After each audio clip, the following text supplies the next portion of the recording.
கரெக்டாக 100 வருஷத்துக்கு முன்னாடி சென்னையில் எப்படி டி நகரோ அதே மாதிரி ஜப்பானில் ஒரு பிஸியான ஷாப்பிங் ஸ்ட்ரீட் இருந்துச்சு.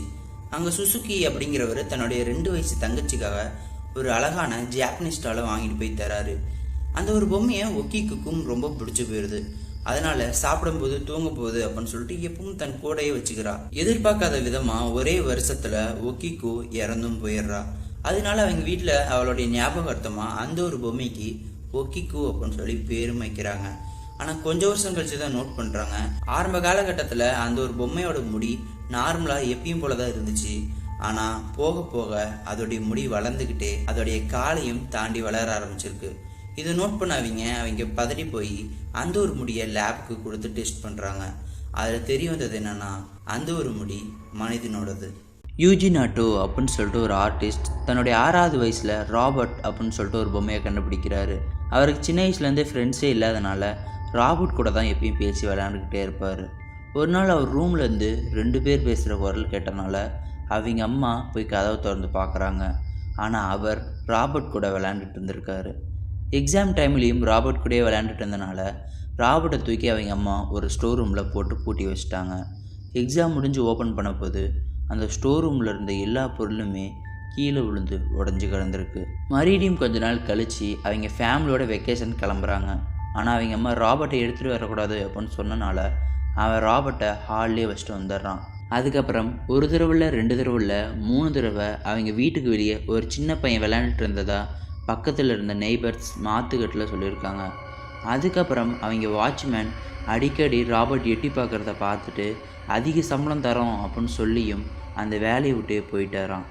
2010 வான் லூவன்ஸ் அப்படிங்கிறவங்களோட ரிலேட்டிவ் இறந்து போயிடுறாங்க. அதனால் அவங்க வீட்டில் இருக்க சில பொருட்கள் இவங்க வீட்டுக்கு அனுப்புகிறாங்க. இவங்களும் அந்த பொருளை எடுத்து ஸ்டோர் ரூமில் வச்சிடுறாங்க. அதுக்கப்புறம் அடிக்கடி ஒரு குழந்தை நைட் அழுகுற சத்தம் அவங்க வீட்டில் கேட்டுக்கிட்டே இருக்குது. கடைசியாக அந்த ஒரு அழுகு சத்தம் அந்த ஒரு ஸ்டோர் ரூம்லேருந்து தான் வருது அப்படின்னு சொல்லி கண்டுபிடிக்கிறாங்க. அதுக்கப்புறம் அந்த ஸ்டோர் ரூமை க்ளீன் பண்ண போது அவங்க அனுப்புனதுலேருந்து சரிட்டா அப்படின்னு சொல்லப்படுற ஒரு பொம்மையும் அவங்களுக்கு கிடைக்கிது. அந்த ஒரு பொம்மையை அவங்க குழந்தைங்களுக்கு வச்சுக்க தந்துடுறாங்க. அதுக்கப்புறம் அந்த ஒரு பொம்மையை நைட்டு எங்கே வச்சாலும் விடிய காலையில் பார்க்கும்போது அது அவங்க 2 குழந்தைங்களுக்கு பக்கத்தில் தான் இருக்குமா. இதே மாதிரி நடந்துட்டு இருக்கும்போது ஒரு நாள் அவங்க 2 குழந்தைங்களுக்கு முதுகுலையும் யாரோ நகத்தை வச்சு கீறின மாதிரி சில அடையாளங்கள் இருந்திருக்கு. என்னாச்சு அப்படின்னு சொல்லி கேட்கும்போது நைட் நேரத்தில் சரிட்டா எங்களை தாக்குற மாதிரி கனவு வந்துச்சு அப்படின்னு அந்த குழந்தைங்க சொல்லியிருக்காங்க. கெரிமாறன் அப்படிங்கிறவர் தான் 20 வயசில் வாழ்ந்த தன்னுடைய ஆஸ்திரேலியாவில் இருக்க சொந்த வீட்டை போய் பார்க்கலாம் அப்படின்னு சொல்லி கிளம்புறாரு.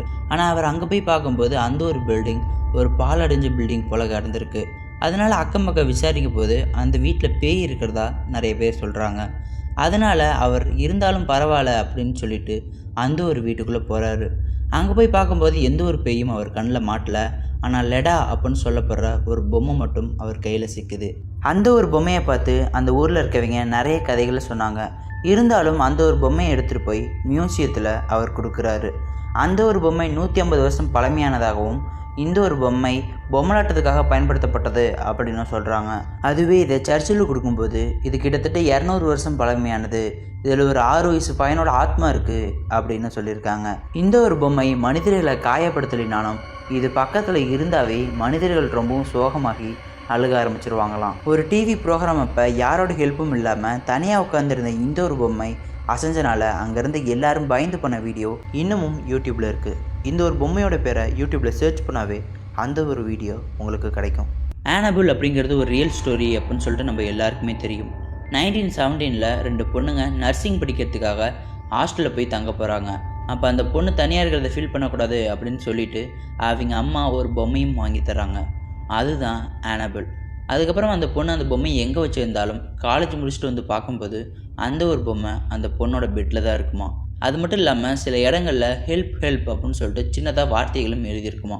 ஆரம்ப காலகட்டத்தில் இது சும்மா விட்டாலும் இது போக போக அதிகரிச்சுட்டே போயிருக்கு. இதனால் அந்த பொண்ணு இது யார் பண்ணுறா அப்படின்னு சொல்லி கண்டுபிடிக்கலாம் அப்படின்னு சொல்லிட்டு ஒரு பிளானிங் பண்ணி பண்ணுறா. ஆனால் அப்பயும் கண்டுபிடிக்க முடியல. ஒரு நாள் அந்த பொண்ணோட பாய் ஃப்ரெண்ட் அந்த ரூமில் வந்து தூங்குறான். ஆனால் காலையில் பார்த்தா அவனுக்கு கையெல்லாம் அடிபட்டுருக்கு.